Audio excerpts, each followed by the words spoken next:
One Tether asks, yep, Fen Phoenix 2016. Blake Alexiak asks, what is the airspeed velocity of an unladen swallow? 320 pixels per second. This guy asks, what was the coolest thing you thiefed in real life? Photoshop. And did you regret it afterwards and give it back the next day? Of course. What's your favorite Gucci Mane song and how often did you watch The Godfather Part 2? I don't know who or what Gucci Mane is, and I've never watched The Godfather Part 2. Reclia symbol asks, what places would you like to travel, real and or fictional? I would like to travel anywhere in Mind Path to Thalamus.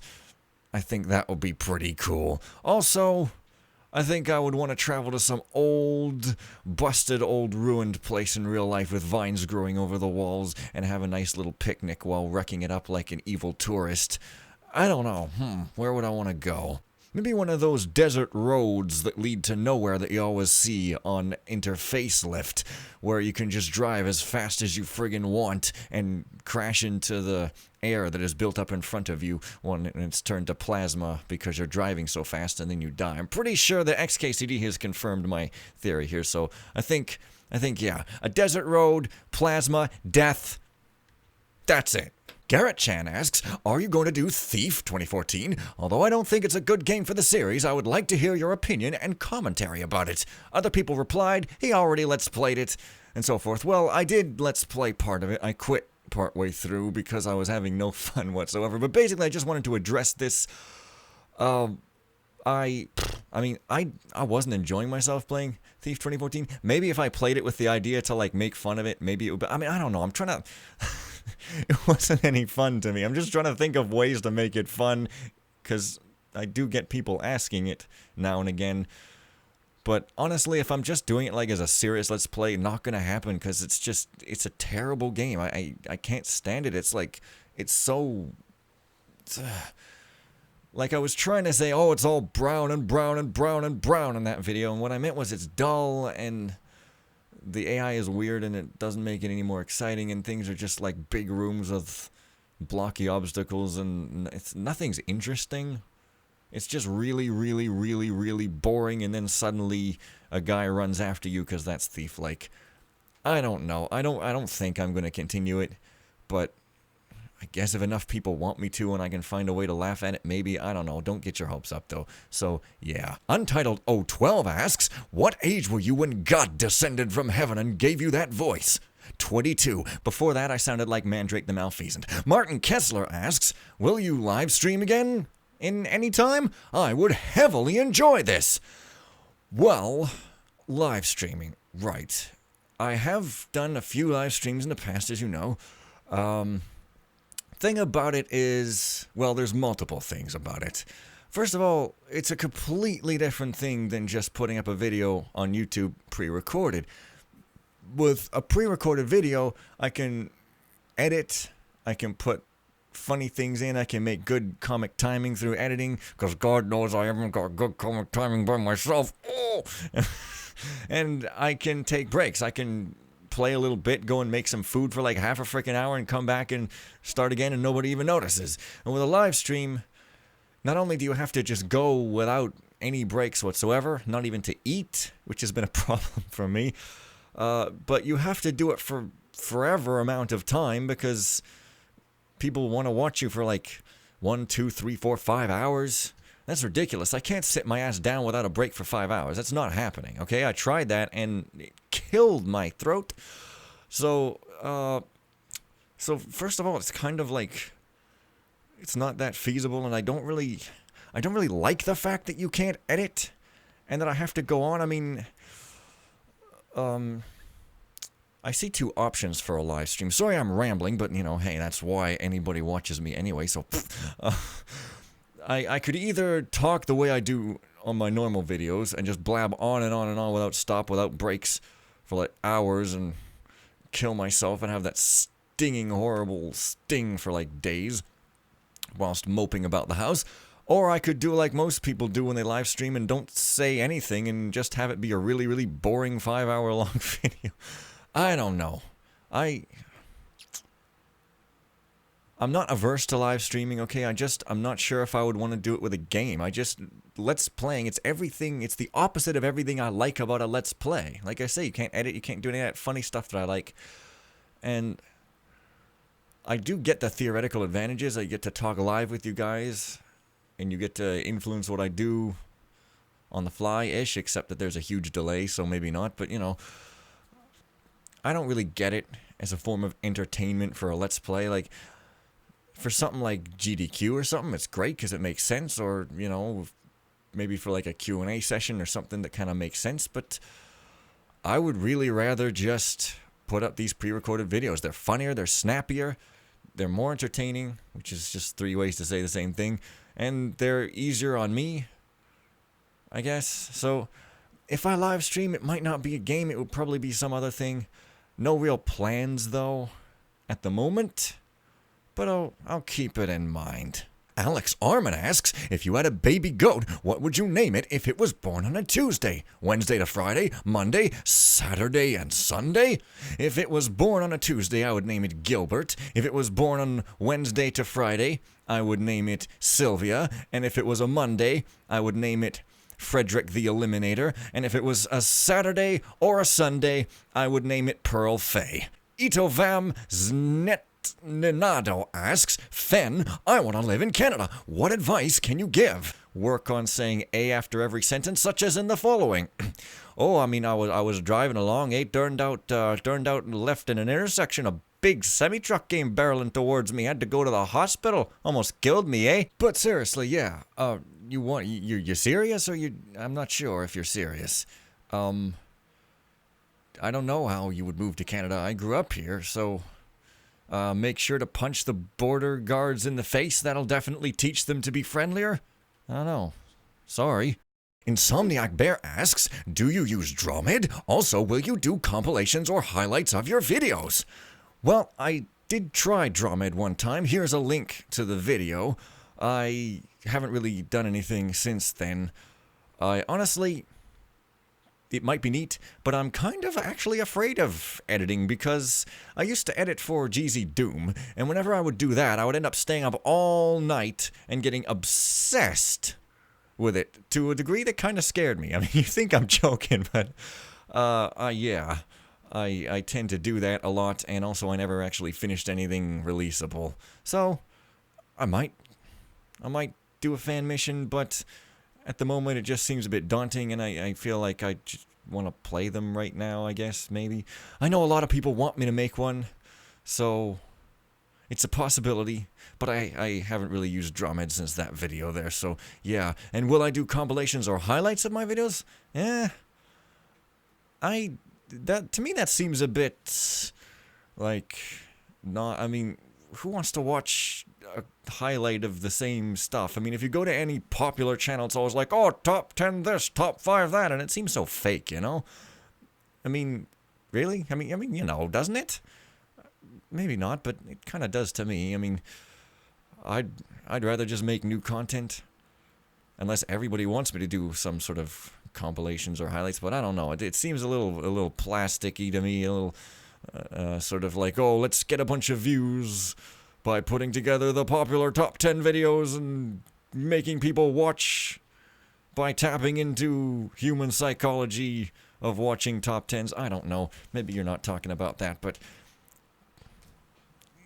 I don't know. I'd rather just do new videos, be honest. Rockets for everyone. What is the best beat you heard? The Brouhaha by the Beastie Boys. Well, no, I don't know. Do you mean like a rap beat?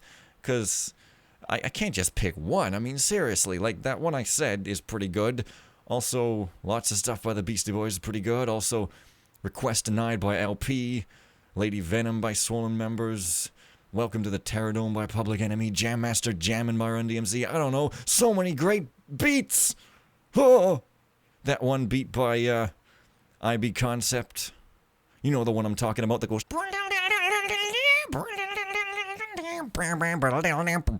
You know that one? Yeah, totally. Field Marshal Spike asks, what is your favorite part of a thief level? I'm making my own mission as we speak and want to make sure I include what people want. Well, first of all, don't include what people want. Include what you want. Seriously. Do not, I mean, I don't mean don't listen to people. Listen to people, but like, yeah, don't just let people tell you how to make a level. Like, do what you want.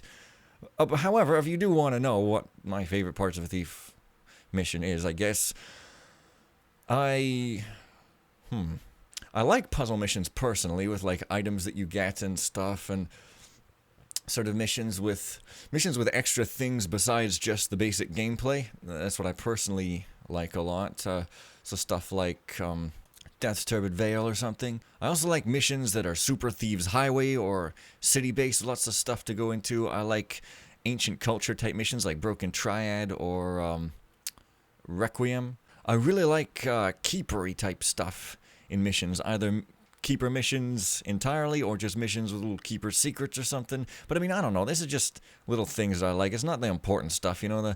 The important stuff is the important stuff, and I wouldn't really know. I'm not a designer, but this is a very incompetently answered question, and I apologize. What do I like in a mission? I like stuff. Good visuals are nice, but of course you gotta have good gameplay backing it up, and I guess I like slight puzzly things mixed in with the regular gameplay. Mysterious occurrences happening, you know, like if you go into a mansion and instead of just being a mansion, there's some weird, mysterious, secretive stuff. I like the magical and sort of mystical aspect of Thief, or whatever you want to call it. With supernatural is what I'm trying to say. Yeah, I like that aspect of Thief, so I don't know, yeah. Just ideas, I guess, but seriously, make what you want. End statement. 95 asks, what do you do for a living? And Luxurious 195 asks, seriously, what is your actual job? And please no Barney answers from How I Met Your Mother. I don't know who Barney from How I Met Your Mother is, but okay. I've been dreading this question. You guys seriously want to know what I do for a living. I don't know what Barney answers from How I Met Your Mother is, but I guess you probably mean no evasive answers or blatant lies or something. I have no idea, just guessing from your tone. I am officially unemployed. You know, I do make some income on the net from YouTube and so forth. But officially I don't have a job. Everybody unsubscribe again! I don't really like to talk about it. It's kind of embarrassing. And one time I told somebody,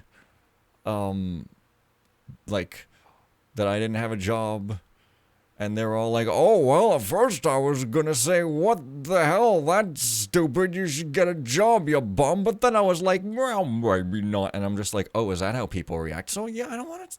Okay, well, I mean, Patreon, I get, like, probably Canadian, like, maybe 140 a month or something, currently, and thank you guys so much for that, and YouTube...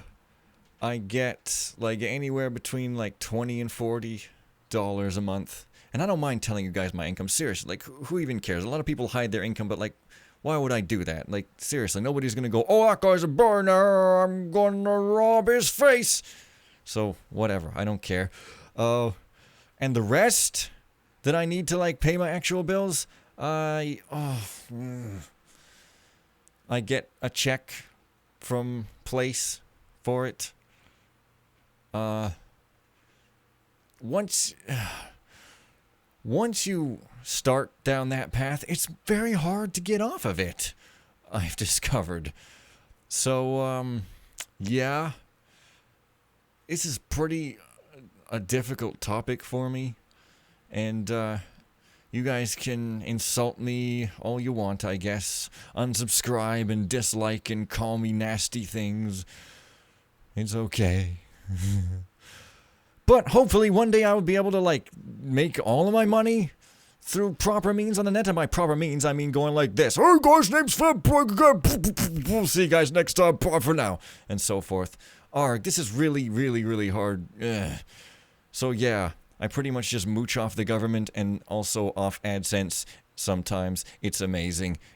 Next question. Kurko Procedure asks, what is your favorite rock mineral? I actually have an answer to this. It's called ammonite. It is a fossilized ammonite, I believe, that is just amazing looking, that is mainly found here in Alberta. I'm not in Alberta. I'm in BC. But it is mainly found in Alberta. so it's kind of rare-ish and amazing looking. And that is literally my favorite rock mineral, Ammolite. Word.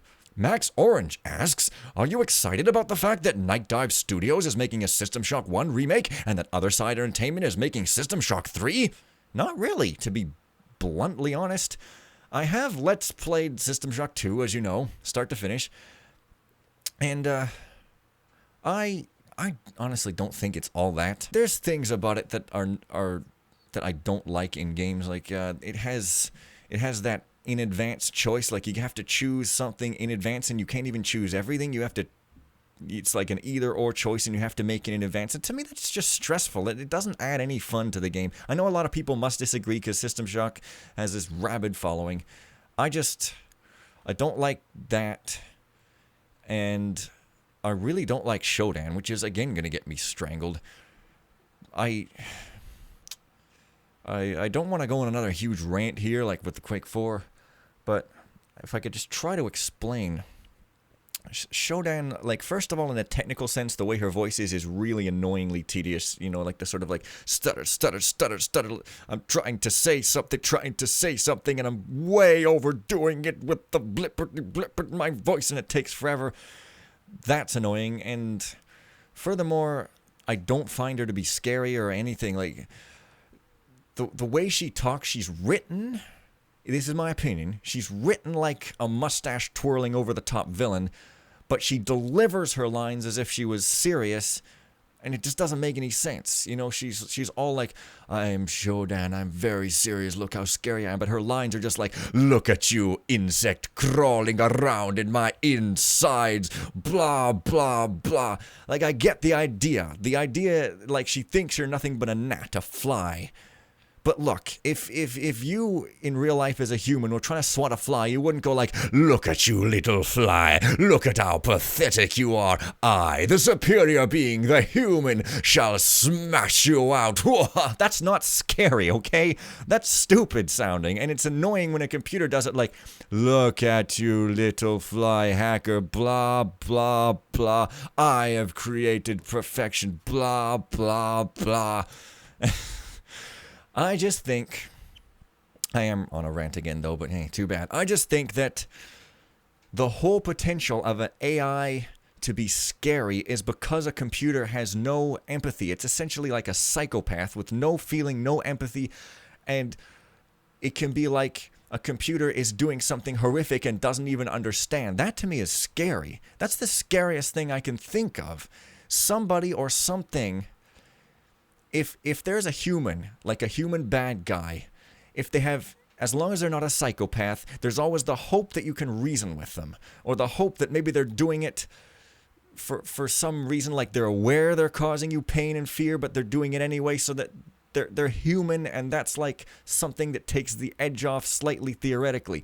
But if it's someone with no empathy, or a machine with no empathy that doesn't even understand what you're feeling and wouldn't care even if they did, that is the scariest thing ever. That's what could happen with an AI. That, like, if you just make an AI character that doesn't understand what it's doing and acts like frickin' Hitler, you know, or one of his frickin' underlings there, there's absolutely nothing you can do because it's just running a program. That would be terrifying. But instead they made Shodan be like, whoa, whoa, whoa, little fly. Really, really, really disappointing to me, and I just don't like her as a character at all. And that's very blasphemous, I know, but yeah, the combination of like the game just having all these complexities when I just want to play the game, like repairing weapons and shit, like what? And having to choose what your skills are and stuff. Like, yes, they kind of tell you, like they give the skills a name so you get a general idea. I'm not saying they don't, like, name what the skills are, but the thing is you don't know how fun they're going to be. Even if you know what they are and what they do, you don't know how much fun you're going to have actually playing the game with those skills until you get there. That's why I like Thief, where 99% of your choices, other than the loadout store, every other choice is made on the fly. You get to decide what weapons you want to use right then, what paths you want to take right then. They don't take anything away from you.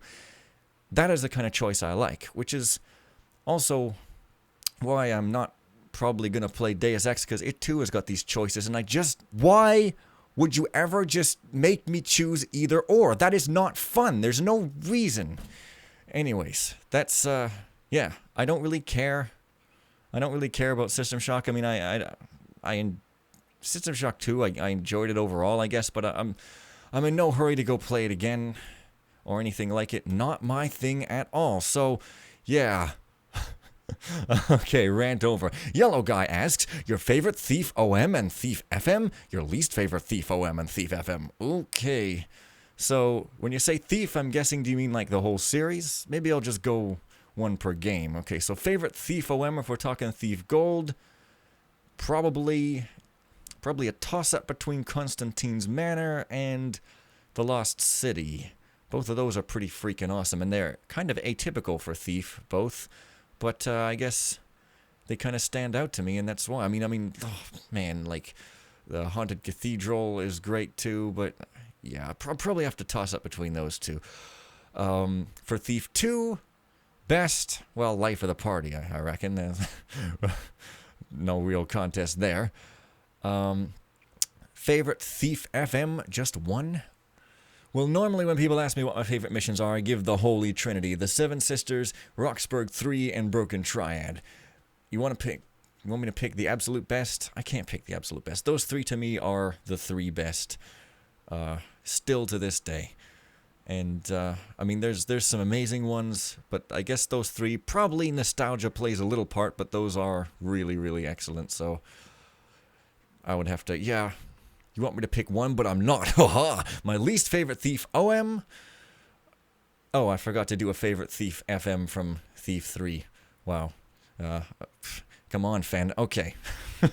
So, favorite mission from Thief Deadly Shadows, that is, well, I mean, I guess the Shalebridge Cradle. Yeah. I mean, obviously, yeah, the Shalebridge Cradle. That's kind of easy. So, yeah. Least favorite OM from each of the three games. Also, I'm not counting Thief 2014 because, seriously, I haven't even finished it and whatever. My least favorite OM from Thief Gold, well, the Thieves' Den. This stuff is easy.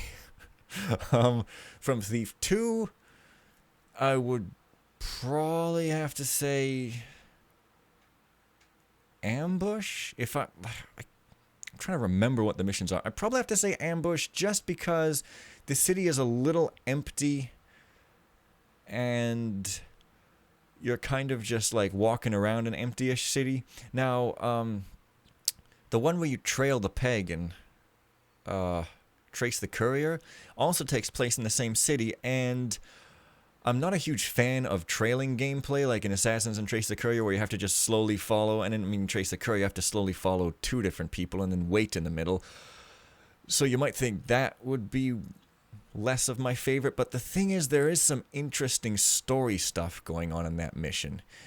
Story-wise, that mission is in a really intriguing place in the story, and the end of it is really interesting where the pagan goes off into the portal. So I would have to say my least favorite is probably Ambush, and it's not terrible or anything, but probably just the least interesting because the story hasn't really got started yet, and at least from what I remember. But that's nowhere near as bad as the Thieves Guild, so yeah. And least favorite Thief FM? Oh, yeah, now this is not in my nature. I'll diss something if I think the devs are far away and aren't gonna reply, but I won't diss it if they're people that I can see. No. Well, okay, we all know what the obvious answer would be, the easy answer. But I really gotta give this some thought. Because, I mean, okay, let's just discuss the obvious easy answer. Keeper of Infinity. Yeah. We all know. Now, I mean, that's a frustrating mission and is buggy. And the design is terrible in a gameplay sense. I feel bad saying that as my least favorite, though, because it's got all this potential, and there are aspects of it that I really like. So it doesn't feel right to say it's my least favorite I've ever played, but I guess in terms of how much fun I had or how little fun I had playing it, I guess it is my least favorite. I mean, there's missions that are more boring, but in terms of sheer frustration, I guess that, yeah. I feel bad because it's not like 100% overall, like everything is bad, but the gameplay is not good, so, and the author's attitude is very not good, so I guess that. Also, least favorite OM from Thief Deadly Shadows. I keep forgetting Deadly Shadows. Even though I purport to love the game, the truth comes out. I guess, no. Least favorite from Thief Deadly Shadows is actually really difficult. I really don't dislike any mission from Deadly Shadows. I think they're all pretty good. I mean, wow. Jeez. That is really hard. I mean, okay, I guess the training mission, if we're going to count that, and it's not that it's bad, it's just that it's short and it's got training stuff in it. But even that is fairly good. But, like, I'm not even picking the worst, I'm just picking, like, the least best. And it's, like, I mean, I don't dislike any mission from Deadly Shadows, but maybe the training mission, or maybe, like, I don't know. I guess I have to say that, because I like every mission. Even though I raged about that Kershak mission, I still like the mission. It's just, I was like, oh, Kershak, 20 feet below the city streets. Oh. And I guess I was like, oh, the museum is a little underwhelming after the cradle and blah, blah, blah. I don't know, I guess St. Edgar's is like 1% less interesting than the rest. I don't know. This is really hard, so I'm not even going to do it. But yeah. And also, we're on the topic, since my least favorite Thief Gold mission was a Thief Gold exclusive, what would be my least favorite Thief non-gold mission? I probably have to say Assassins. And I've said that in my playthrough too. Like, it's got the following the Assassins thing, which is a neat idea. But the Ramirez's Manor is a little underwhelming to me. It's kind of just another mansion, like I've said. And, I mean, the decor is okay, but it's kind of just a mansion with a bunch of rooms. Nothing really interesting is going on. Like, there's no real intrigue or anything. And it does kind of tie into the story, but it just doesn't feel that important. And, like, Strange Bedfellows, also, at least on Expert, not that great of a mission, but it's at least kind of interesting story-wise, so maybe a toss-up between Assassins and Strange Bedfellows would be my least favorite non-gold. But yeah. So yeah, that was overly long-winded. Doramasu asked, will you ever continue your System Shock 2 playthrough? I already finished it, like, 4 years ago. So, no, because I'm done. Maybe you mean Deus Ex or something else? See my earlier question, probably won't play Deus Ex because I don't like aspects of what it asks. It just stresses me out, and yeah. Honestly, it's not something I would have played by myself anyway. I only played it because, like, I was like, hey, I should play games in this sort of genre that people want me to play, but really I just like Thief, so I'm not sure what you mean there, but meh. The Westward Sky asks, I would like to talk to you about lamb, specifically leg up. How dare you, sir? Aliens are real ancient asks, are you a vegetarian or vegan? I've always thought you were vegetarian for some reason. Thanks. I'd love you, fan. I'm not strictly a vegetarian or vegan. I don't eat meat very often. I do occasionally, but I did grow up in a vegetarian family. So growing up, I never really got to eat meat, so I never, like, developed a taste for it or anything, and I just got used to eating all these meat substitutes and other such vegetarian things. So since that's what I grew up eating, I mainly just keep eating vegetarian things now, not out of any real conviction, just because it's what I'm used to. Also, there are a couple of vegetarian-y substitutes I actually like better than the normal thing. Like, I think certain types of non-milk milk are tastier. Like, certain kinds of soy or almond milk I actually like quite a better if I'm having some cereal. Although, I haven't had cereal in quite a while. But that's neither here nor there. But yeah, like, that's basically what I do. Occasionally eat meat and other stuff. So, but not very often because I'm not used to it, but I don't strictly identify as vegetarian or anything. Don't really care, just, yeah. Well, I think I'm going to leave those questions there for this time because this video might be getting a tad long. So, see you guys next time for more answers, and bye for now.